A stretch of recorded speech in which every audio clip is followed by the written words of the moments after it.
Hello everybrony, it is on, it is brony time, and welcome back to Let's Play Angels with Scaly Wings. When we last left off, we started chapter 4, where we thought we had found Riza. Maverick came back with evidence to show where Riza might be. Went there, he wasn't there. There was a trap. Luckily, we saw it, and all three of us made it out okay. So, we're in a good spot right now, I think. Holy crap. So, what we're going to do to start this, we're going to take the eggs to the hatchery, because since we're doing a DNA this playthrough anyway, or we're about to meet Kevin. I was on my way home to hatchery when I heard a voice call out to me. Hello there! Turned around to see an unfamiliar face before me.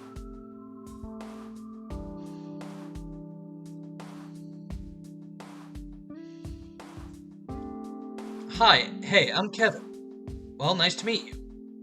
Could I perhaps interest you in our Midwest institution? Is this some kind of religious thing? Not at all, it's a college. Sorry, but I already got my degrees.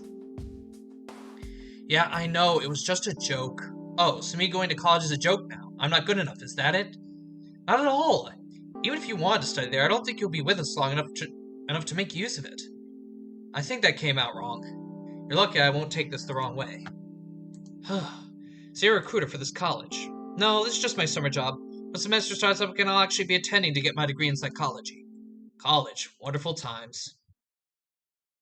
Wonderful times. Is that sarcasm? Maybe. I didn't even know you had colleges here, though. Well, you do now. Why'd you even approach me if you know I'm not going to college here? Don't tell me it's just because I'm a human. I was actually trying to talk to that old lady who walked by, but when she turned around, there was no going back. Oh, well, thanks for not making things awkward. Hey, I treat everyone nicely until I have a reason not to. That's good customer service. Sure, but it's not just for the job, you know. That's just me.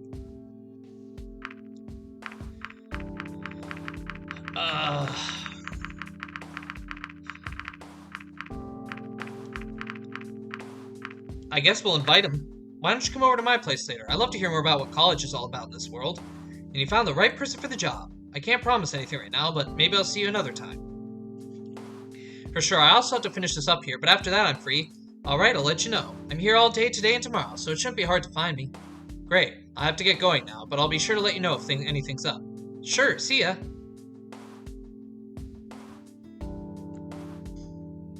Here we are again. Hey Will, what are you doing here? Oh, I just came by to drop these off. Drop what off? The stolen eggs, I figured the hatchery would want them back. Oh, I was actually going to get those from the police department later. I'm so glad they got back safely. Emily, stop chewing my leg. It's tasty! Oh well. Anyway, I was about to go inside, so I'll take those off your hands. Thanks for bringing them here. No problem.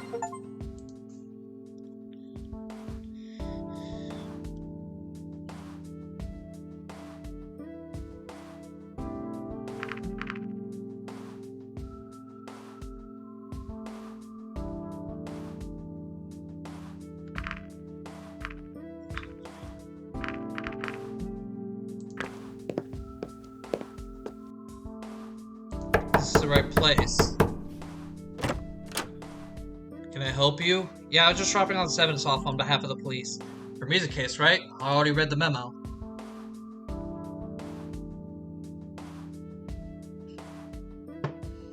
Yep, well here you go. Thanks, I'll get right to it.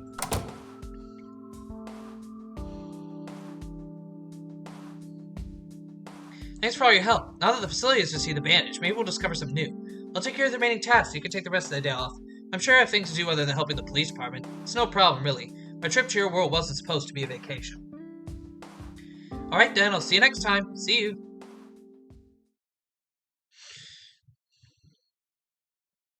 It's this fateful day, I was glad to finally have some sort of respite. The kitchen is I consider tonight's dinner. Should I cook something or order out? When I returned to the room, I suddenly found my strength leaving me and collapsed to the floor.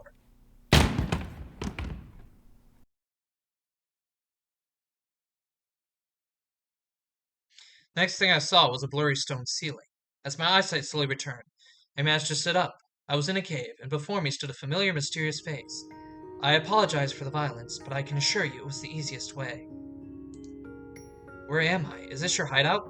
Just a temporary accommodation so we can be undisturbed for this meeting. Someone else used to live here until recently. Do you know who I am? Well, you're not Riza. Good. What did it take for you to figure that out? Since you're not whispering anymore, I can hear it clear in your voice. And the feeling that you couldn't be him since the first time we met, though. Which first time are you talking about? The generator in the cellar when you pushed me. I see. You can call me the Administrator. No other humans are supposed to be here, though. I assume that's why you're wearing the mask. You don't want to be recognized. That is correct. Whoever you are, you also saved my life. On more than one occasion. Your presence here doesn't make any sense. You couldn't have come through the portal. The dragons would have noticed. This is where you are wrong. My arrival through the portal is what led to the dragons to discover it in the first place. Is that so? When I crawled out from the hole in the earth that hid the portal, there was no guards to discover me. My appearance exposed the portal, but the dragons didn't know it was there yet. So you arrived even before Riza. That makes you the actual first human to come to this world. That is more right than you might think. Just who are you then? I may have arrived through the portal like you, but my story is very different. Before the fall of humanity, I was an engineer. I was part of a team that was formed to create bioweapons. Our task was to create those bioweapons in a country where their development hadn't yet been regulated or outlawed. These weapons were planned to be a low-cost alternative for poor countries to wage war, so they would no longer have to rely on expensive drones and machines for warfare. I was to set up the lab where our bioweapon development would take place. It was a clandestine operation set to be in the middle of the wilderness. The laboratory was an independent research and living unit, and provided everything we needed without having to rely on external resources or even an existing power grid. Everything was to be teleported right into the middle of nowhere, with no traces of paper trail to follow, so international communities and law enforcement would have no idea of our operations. Our only connection to the outside world after setup would have been a two-way portal to our headquarters, who would provide everything we needed. While we already could teleport individual people, teleporting a whole building was another matter entirely.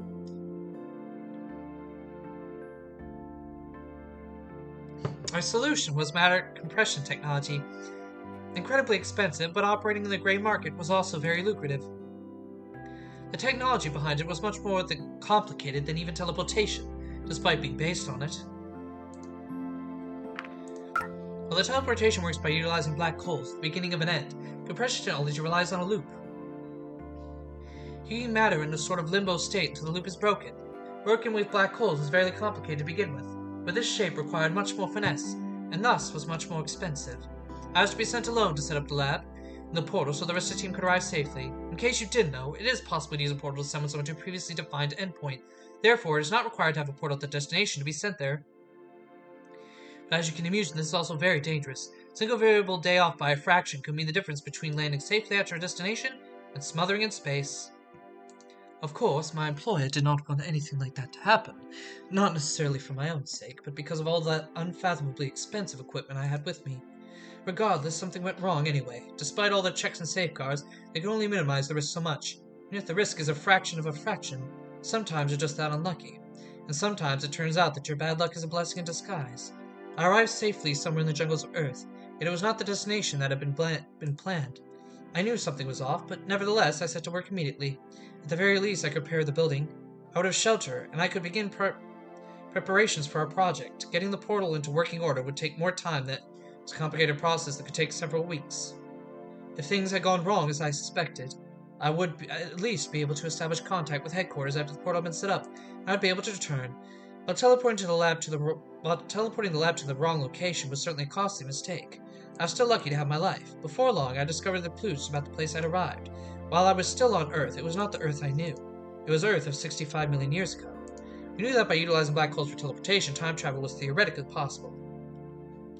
But something even my company didn't dare to attempt, though, as teleportation itself was still a very new technology. Yet here I was, 65 million years in the past, with a research station all to myself. The company would revel in the opportunity to study and profit from all the different life forms I could see, if only they knew about them. I spent the few weeks setting up the portal as planned.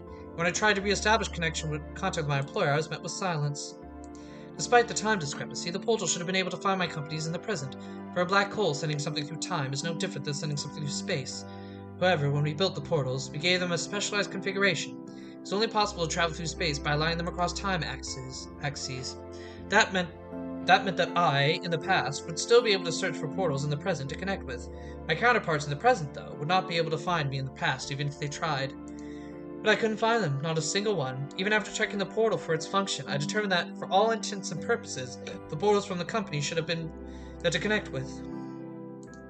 But then they had a terrible realization. The portals in the present didn't exist anymore, or were no longer operation. Maybe the blunder of teleporting the lab caused them to reconsider the risk of using this technology. After all, it was already controversial and had been outlawed in several countries. I would have been surprised if they decided to cut their losses, but it was highly unlikely that they would have immediately shut down every single portal and left me stranded, without notice. Portal technology was still being relied on in several places in the present. In my mind, only one possibility remained: superweapons. Various nations have been using them as a bargaining chips for some time. I didn't think the threats had become that serious, but one of them must have launched their weapon and destroyed the majority of Earth.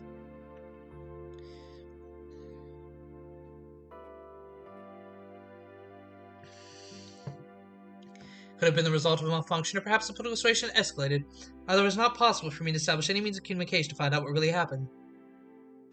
I could have sent myself back to the present with the right coordinates, but this was a risky endeavor, and I also had to ask myself if it was a present I wanted to return to. I was sure that if anything was left of our world, the aftermath of a possible retaliatory strike would take care of the rest. In the end, I had to realize that whichever present did exist was likely not one that was worth returning to. It made my decision all the easier. Instead of returning to a destroyed civilization, I saw an opportunity. Rather than creating bioweapons, I could use the lab to create a new civilization shaped by my own ideals. I had all the necessary data and the most modern methods and machines at my fingertips. Besides, most of the processes had already been automated. In the end, I still used the lab for what it had been created for, fusing human and animal DNA to create beings that were mostly animal, but possessed a greater intelligence that allowed them to learn whatever we wanted them to. As I don't have any animal samples sent with me when I initially arrived, I collected them from sources available to me. Automated process mixed the DNA further across the samples. New abilities were added like enhanced armor, flight, and spit weapons to make sure the new creatures were more effective in combat. The result was a number of different species, each tailored and optimized to fill a specific role in a war situation. Hormones them to speed up their growth, and with the lab's learning program, they could be educated in whatever manner I saw fit. My first concern was self-sufficiency. They needed the kind of knowledge that would enable them to come together as their own independent society. Luckily, the AI that automated all the process in the lab was more than helpful. At least the first generation of my creation, and as their leader, founded our first village. I thought I could really pull it off, and once I saw that they could survive without my guidance, and also govern themselves, I knew my plan was a success. When I realized that this new society would eventually be destroyed, I told myself that I would do anything I could to save it. Destroyed? What are you talking about? Haven't you realized where we are? The Chicxulub asteroid is headed for us. With a diameter of over 10 kilometers, its impact will create humongous clouds of dust, throwing Earth into a literal dark age. It will block out the sunlight for over a year, killing off many species of plants that rely on photosynthesis to survive. As a result, the animals that eat those plants will also vanish, as well as those who sought sustenance from these herbivores. All in all, 70% of all species will vanish, and in terrestrial ecosystem, all animals heavier than a single kilogram will die. That would be 2.2 pounds, in case you didn't know. It'll be the end of everyone who lives here, every single dragon you have seen, unless we do something. We? What am I supposed to do? Do you not wish to save them? I came here to help humanity. Now you tell me that this society, this whole world, is also on the brink of extinction? That is the truth. What kind of difference could a single person like me even make to save it? Right now, it's also a single person that presents its greatest threat. Riza, how? In order to stop the comet, we will need as much power as possible. We reclaimed all the generators he stole. Besides, how could a few of them be enough to make a difference for something like this? Don't forget that Riza is still out there looking for more. The truth is, I don't know if all the generators we could gather would ever be enough. We only require enough power to divert the comet's path during a crucial moment. But even if this plan is possible, we will need every single generator we can get. So my goal hasn't changed, I just need to find Riza. Yes, but you'll need my help, and maybe the help of others. You know what, Riza is dangerous, and with his gun, he has a clear advantage. Don't think that he wouldn't hesitate to kill you if you were in his way. Then what shall we do? Do you know where he is? No, but I think we'll find him soon, and you can count on my support when that happens. I see. There's one thing that still doesn't make sense to me, though. The dragons have myths about you, but they don't know or remember you. They haven't seen any humans for who knows how long. How much time could have passed since you created them and now? How many generations could it take to forget? Why isn't there proof of your existence? I don't know exactly how long it's been myself. When I realized what time period I was in, and my creation was about to be wiped out in the future, I wanted to go to that future and see what they had become. I disabled the portal's time access safeguards and thus enabled it to connect with others in different times. This also included that very same portal in the future. With the generator of our lab being able to supply the portal with power for an indefinite amount of time, I was able to travel to any point in the future I wanted to. The entry and endpoint of the black hole would be the same place, the same portal, with the way traveled being just as along the time axes. Since I could now search for connection points in my time period, I could look for my own portal in the future and pinpoint the moment the signal stopped. The comet. Exactly. I found that specific point in time and traveled to the future. I was close to that event as I could safely manage. After I arrived here, my escape from the portal's hiding place led to its discovery by the dragons. It and the laboratory were on Earth. I still don't understand how our portals found yours, or why we end up arriving at this particular time period. The portal found was no doubt one of my companies. They must have been connected before, so the corresponding data for their connection already existed when you found it. Not sure if that could bypass the anti-time travel safeguards, though. Was it completely operational when you found it? No, it took a little bit of tinkering. Probably jumping the hardware safeguard in the process. Now consider that connected portals travel along the time axes together. The data from their beginning endpoints are adjusted automatically. Otherwise, we wouldn't be able to transport anything from one place in the world to another without also sending it through time. Since these two portals must have been connected at some point, the corresponding data for the connection between those two portals already existed. When using the same connection without changing any of the data, this would mean that despite the time discrepancy between these two portals, time still progressed linearly for them.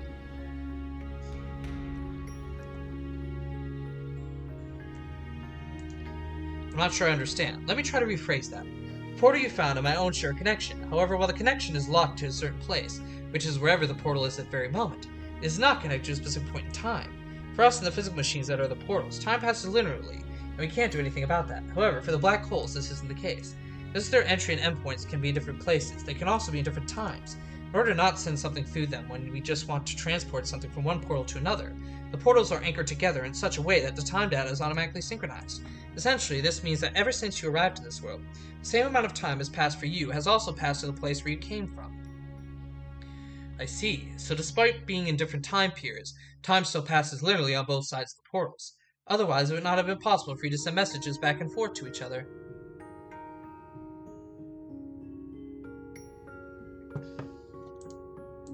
They are not synchronized. The portals on both sides would stay connected, not only to a single point in space, but also to a single point in time, thus making proper two-way communication impossible. However, this is only possible through the connection that has already been forged. If you want to, we could also use our portal to send you back to your own time period, but to a moment before Reese even arrived here. But would that mean that would be two of me, right? Would that cause a time paradox? I'm going to tell you that it would work. No one has studied time travel before, thus so if there are any consequences, then I'm not sure of them. Most likely an entirely new timeline would be created. There would be a timeline without a will altogether, and in the new one, there would be two of you. This is becoming way too complicated. I apologize. To come back to your original question, I'm not sure how much time passed between the time I left my newborn society and now. As the portal was not designed for travel, I have no way of knowing how the variables translate to our perception of time. Could have been thousands or even millions of years. How could the portal, or even its power source, still be operational after all this time? The portal receives its power from the generator of the lab. These units were fitted with absolute best technology we had to offer. It was designed to provide sustainable power completely independently from any already existing network or power line. It gains from many sources: sun, rays, Earth's heat, and movement, just to name a few. Keep in mind that it had power to a whole laboratory and research station, while also providing the energy required for all its inhabitants and the associated energy expenditures. Taking it power from Earth itself, a generator like this could continue providing power to the lab indefinitely. Speaking of which, why haven't I seen a single dinosaur since I arrived? It seems that the dragon society expanded over the whole continent. Many still hunt on their own for sustenance, and as such, the original species they are based on have mostly vanished. As indirect competition, ours proves to be far superior. Also, they have probably taken measures against having big predators roam their cities and villages. Yet, while the dragon population has increased tremendously, I found that by and large, their society as a whole has not changed much. Is that why everything here looks like it was made for humans? I suppose so. The learning program initiated use gave them knowledge about things and how to create them. And of course, these were only human inventions and designs. Did they never once stop to think that they should adjust how certain things look? A lot of the furniture and objects I've seen look very impractical for a dragon. I was surprised at that too, but I have an explanation for this phenomenon. Don't forget that their genome was designed by the AI program to make them into effective bioweapons. The idea was to have them indoctrinated at a young age. After reaching adolescence, their learning capacity would be greatly diminished. This resulted in subjects that would stay loyal and be unlikely to change their desired behaviors. Instincts also play a role. I imagine they are very much at odds with their learned behavior. Instincts in animals never change. Instinctual behaviors will always be there. Given a trait that has been programmed into the genome as an instinct, it is not very likely to change, even through numerous generations. We can see the result of this here. While I initially made them learn a certain set of values and knowledge, I have found that the expression of these ideas has hardly changed. And after I was gone, each new generation learned from its elders, and much of the initial knowledge and information was retained through all this time. Their genome as a whole did change, however, which is unavailable over time. If they had been used as bioweapons as intended, they would have been nothing more than an army of identical clones. While I can see subtle changes in behaviors as a result, some traits are still very much present in them. They are content with what they have and don't strive for more. They don't innovate or change, so technological breakthroughs or new inventions are a rarity. It's quite the opposite, really, though they very much value tradition and their ways, which have not changed much in all these years. I see. How much time do we have left to top the comet? In a few weeks, the comet will pass the moon. Its gravity field will point the comet directly toward Earth. This is when we will need to be ready. If we strike then, we only need to minimally affect its path in order for the comet to pass Earth safely. It won't be enough time for inhabitants of this world to prepare if Riza steals our greatest assets. So it's all about reason the generators, isn't it? Indeed. By the way, I fixed the portal in case we need to use it. Did you break it to prevent me from being sent away? No, that wasn't me. Riza better not use it to escape. Trust me, the portal is our greatest asset. I have programmed it with emergency coordinates. If you should find yourself in a hopeless situation and feel there is no other way out, go to the portal. I have made sure only you will be able to use them. I'll keep that in mind. So what's your plan? What do we do now? I resume my work and you will continue yours. Find Riza. Administrator turned to leave. Wait, what's with all the secrecy? Why are you still wearing that mask? Why don't we pull our resources together and you show me your hideout? Don't you think it would be better if we were completely frank with me? No, not now. A second later, the figure had already vanished in the darkness outside. When I fought, I realized I wasn't trying to get back to my apartment. Surrounded by trees in the blanket of night, it was hard to make out where I stood. After wandering through the underbrush, I realized that the lights on the horizon had been coming from the village, and made my way back. I returned to my apartment without much trouble. When I looked at the clock, I was surprised to see how much time had passed. Not having anything left for today, I soon fell into a deep slumber.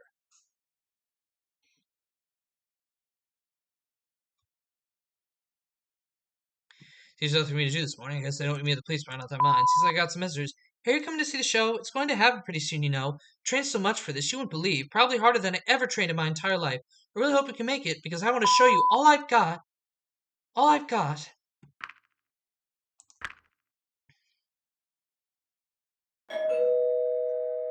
That must be him.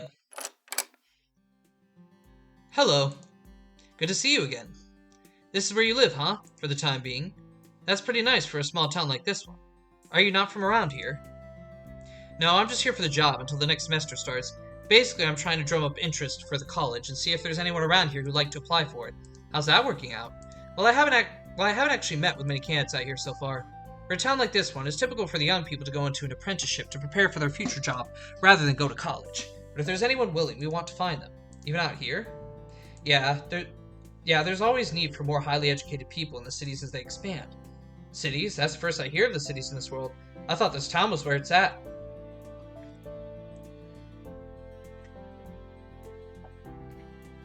You've really been missing out. This town isn't really all that special when it comes down to it. I've lived in the city for most of my life, of course. That's also where the college is. I don't think they build one out here anyway. I think in this bachelor they show me around a bit, but apparently that isn't the case. Your visit is a bit of a political issue right now. The bottom line is that it's also for your own protection.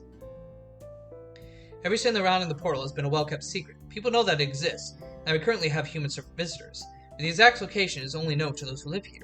If it ever got out, I don't think this town could face the ensuing torrent of tourists trying to catch a glimpse of you. Travel's been restricted as well. There are strict conditions for people who want to come out here. The only reason I was allowed to is because this isn't the first time I've done this job. The people here already know me. Heck, I didn't even know this was a town in question until I arrived and heard everyone talking about you. I'm glad they're taking this matter seriously. They certainly are. I'd like to know more about the cities you talked about, though. Well, I can only speak about the one I live in, but what do you want to know?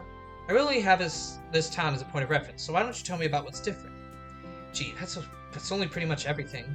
Out here, living in general seems to be a lot cheaper than it is in the city. There is much more room for everything. There are green spaces, fields, parks, and farms. You don't really see that in the city. People are more laid back, and there is a bigger sense of community as everybody knows everyone, which can be both good and bad. For example, rumors travel fast and survive well like this one. In the city, you can just make new friends when that happens, but out here, a few well-placed stories can mean social death. In the city, it's also much more crowded. Buildings pretty much line the streets, and there isn't much room for anything else. With a clubbing scene and opportunities for socializing, there's no shortage of potential friends. There's also many different jobs and education opportunities that you wouldn't find out here. Like what? Creative jobs of all kinds, for example. Game designers, writers, artists, that kind of stuff. Same goes for teaching positions in those areas as well. For example, if I wanted to learn how to write a romance novel, I can find a course for that easily. Out here, this would be a lot more difficult, you know what I mean? Yes, absolutely. In a way, it feels like you're always busy when you live in the city. The streets are usually filled with people trying to get somewhere. Of course, this is also a side effect of small apartments as people tend to go out more often and seek entertainment elsewhere. Which do you prefer? In the end, I suppose I prefer the city. That's not to say that I think one is better than the other. Different strokes for different folks and all that. You know, out here, people would probably laugh at some of the things I do in my free time. But in the city, you get enough like-minded people to even get conventions going about all... You get enough like-minded people to even get conventions going about all kinds of things. What conventions do you go to? I like all kinds of geeky things, cartoons, comics, and all that stuff. I've even written a few fanfics before too, since I can't really draw all that well. Are cartoons usually for kids? That's like saying books are usually just for kids. Cartoons are just a medium. Of course there are some that are aimed at kids, but there are cartoons for adults as well. Cartoons for adults, I see. Not like that. Well, I mean, there are cartoons like that, but that wasn't what I was talking about. In any case, what else falls under geeky interests for you? Let's see. I guess you could say I'm kind of a techie. I do like following news about technology and hearing all about new developments in the industry. You must be pretty interested in the portal then. Oh right, I didn't even consider that. I could actually go there and check it out if I knew where it was, that is. I could show you. If you did that, you'd be like the coolest human I've ever met. I suppose you'd be that by default, since you're also the only human I ever met, but you get the idea. Let's just go. I'll be right behind you.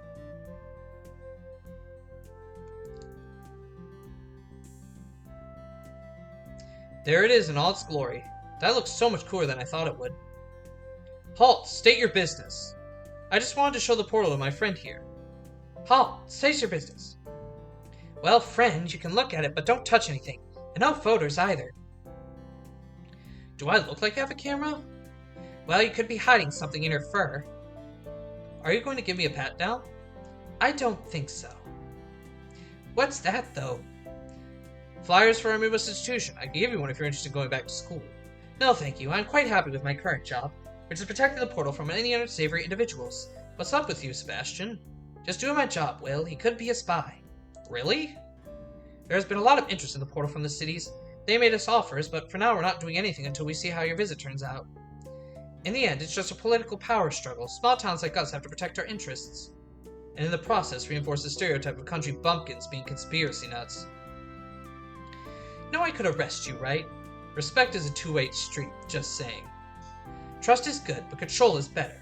It's just a matter of perspective. Well, I think I've seen enough here anyway. Let's head back, Will. Sure.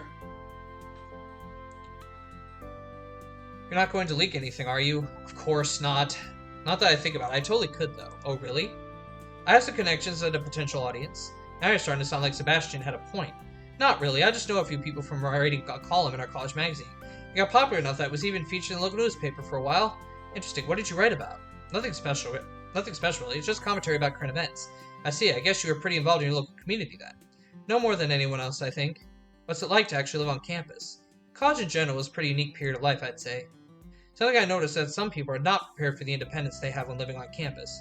You're given a chaotic schedule where you have nothing to do on some days, whereas on others you are kept very busy with classes, homework, and other things that you have to do. With study buddies, roommates, and classmates, it's not really hard to make new friends. You also get to meet a lot of people who share similar interests from taking the same classes or being in the same clubs. And don't forget about the dorms, so all these people are always within reach, which can also be both good and bad. You can be tempted to hang out with friends when you should really be studying. For many people, it becomes the first taste of real freedom and independence. Some just handle it better than others, I suppose. That can be a problem with team projects, for example. There's always someone who ends up never showing up and not doing any part of the work. For me, it's not really a problem, since I really enjoy what I'm doing here. I don't mind the homework, and sometimes I read up on subjects in advance so I don't get left behind. I've even corrected the professor once for twice during a lecture. I think that wouldn't be a good idea with certain kinds of professors. Well, with ours, I was even allowed the privilege of giving a guest lecture for my own class once. Yeah, that's the kind of thing I was talking about. Come on, learning should be fun. It certainly is for me. I suppose being able to have that kind of attitude makes it a lot easier. It certainly does. Let's see if it keeps up once you have a few more semesters under your non-existent belt. Don't be so negative, and just for your information, I do have a belt at home. Besides, it's not as if I'm some sort of antisocial hermit who only focuses on his studies. I just know when to say no to my friends. Oh, really?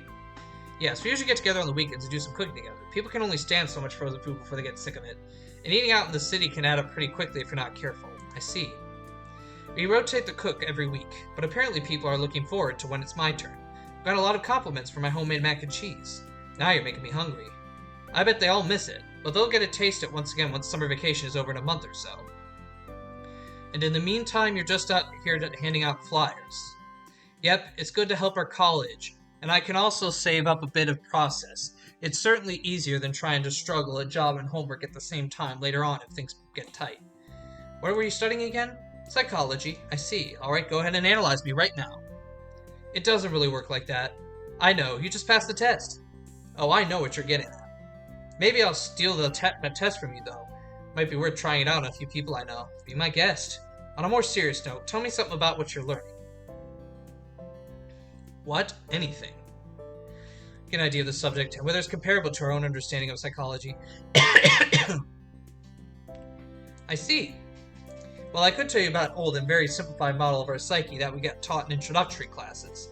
Sounds good. Okay, so this model divides our psychic apparatus into three distinct parts called id, ego, and superego. The id represents our most basic desires and instinctual drives. That is our physical needs and wants, like hunger and thirst, as well as desires and impulses. What's the difference? An impulse is more like wanting to lash out in anger, for example. The id seeks out immediate gratification for these urges. It is conflict with the superego, which represents learned behavior like culture and moral rules and societal standards, the kind of stuff we learn from our role models like parents, teachers, or guardians. The superego is part of the form's overconscious and controls our sense of right and wrong. It seeks to uphold these standards to perfection, which most of the time goes against what the id wants to get at any given moment. You sound like you had to learn a lot of this. If those internalized rules are broken, this misbehavior is punished by superego and with feelings of guilt and shame. This way, we're compelled to behave in accordance to these rules, even if the id tempts us to do otherwise. And in between those two conflicting parts of us, there is the ego, who is trying to mediate. It represents our rational mind that seeks to please the id's drives in a way that doesn't harm us or goes against the superego's goals. However, it also serves master the external world. The ego includes all of our decision-making, and how we respond to external stimuli. Ultimately, is the one calling the shots while trying to balance the needs of the id, the superego, and the external world. There you have it, an outdated, simplified model of our psyche. It still serves as a good introduction, though. Thank you. Actually, I think I may have heard about something like this before. Why did you go with psychology in particular? I'm just interested in how people work, I suppose. It's also an incredibly diverse subject, and so are the potential jobs. Just being able to understand people is such a huge factor in many fields, and skills you learn can come in handy in all areas of life, really. When people hear about psychology, most usually think of psychologists or psychotherapists. They can also be counselors for communities and organizations, researchers and teachers. You also often see them teaming up with other professionals to influence every part of society. Just think about part of society. Just think about hospitals, courtrooms, prisons, even schools and universities. They can also become coaches for high-performance jobs, where they work with CEOs, athletes, and performers of all kinds. Every institution, every business that works with people can profit from the presence of someone who has studied psychology.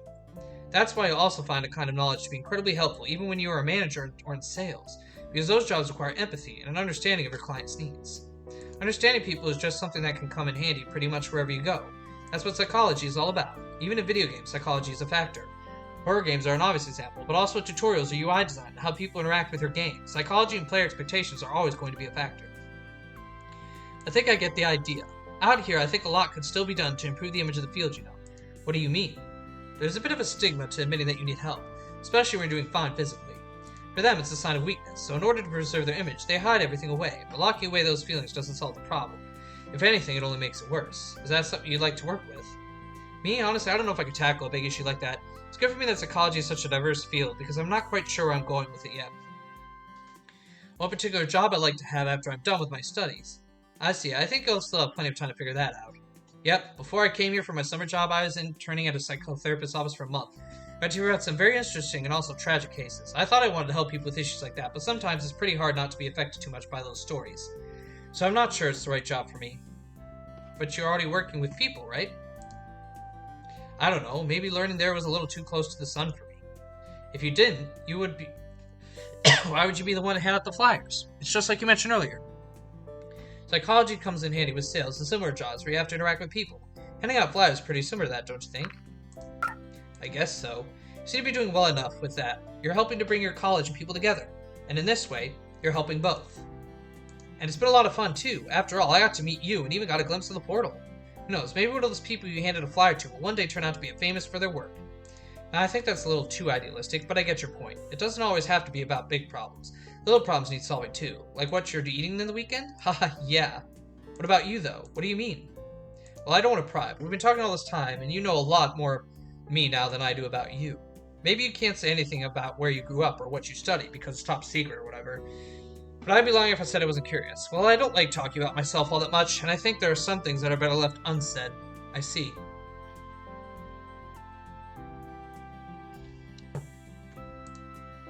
If you're curious, I guess it's only fair I share a few things as well. It's been fun talking about college. I already got my degrees a while ago. It was interesting to go hunting for jobs with unusual combination of degrees. But I thought it could open a few doors. Before I got anywhere, our world underwent a few changes that made a lot of jobs obsolete. It's been a rough time since then. Turns out those degrees came in handy after all, because in the end they enabled me to come here. I consider all the good and the bad that's happened here since my arrival. It's been a vacation compared to home. It looks like the vacation might come to an end soon.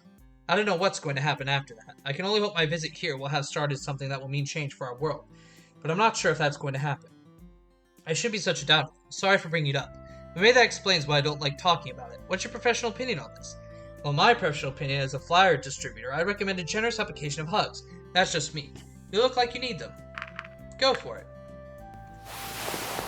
So being enveloped in the furry dragon's embrace, with him pulling me close, it felt like a giant furry blanket was all around me as the hairs tickled my exposed skin.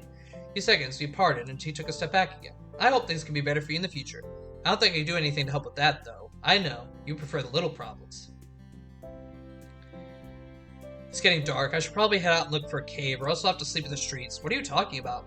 Well, it seems like all the hostels are already full. Despite this for visitors, enough people got to take in all available short-term lodging spots in this town. Oh, really? Yep, despite only a few people knowing your location, or that of the portal, journalists and tourists are flocking to the towns, when to catch a glimpse or at least find a clue of your whereabouts.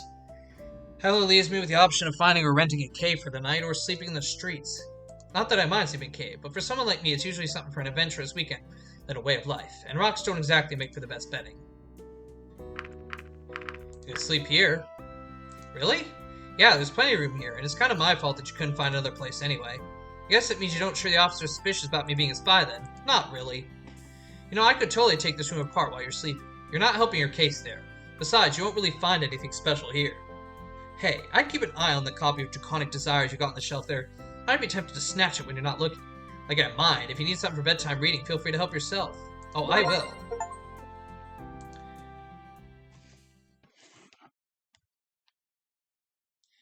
So, like, I got messages left. Let's see. Coming to see the show? It's going to happen pretty soon, you know. I trained so much for this. You won't believe. Probably harder than I ever trained in my entire life. I really hope you can make it, because I want to show you all I've got. With a free day, Amy. In the end, I decided to spend the day relaxing in my apartment. I didn't know when things would start to pick up again, so I figured it would be better to get some rest as long as I could.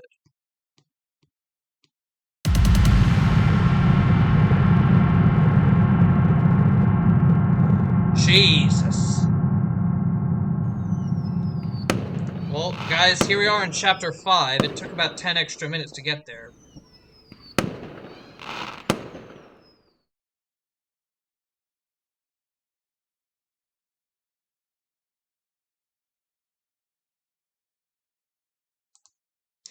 Well, we will continue with Chapter 5 in the next video. We are at our time here, so I'm going to stop right here. So, here we go, guys. We're reaching the end of the first run-through. Our story playthrough is almost concluded, and I'm glad I'm able close to getting this done, because I won't be able to record for, like, all of this week, because my family's coming down, and I gotta go stay at my sister's place while we do that, so this is all being done in, like, one large recording session, I hope you realize. So my voice is, my voice is almost destroyed. But that's why I have water with me now. But I still want to get this done, get this first run done at least, because I do have time next weekend to start going through this again a bit. But that's it for the little talk. So, thank you all for watching. Please like, comment, and subscribe to Brony Time for more content, especially for more Angels with Scary Wings Dragon dating shenanigans. And please share the video far and wide so we get as many eyes on this series as possible. I will see you all in the next one.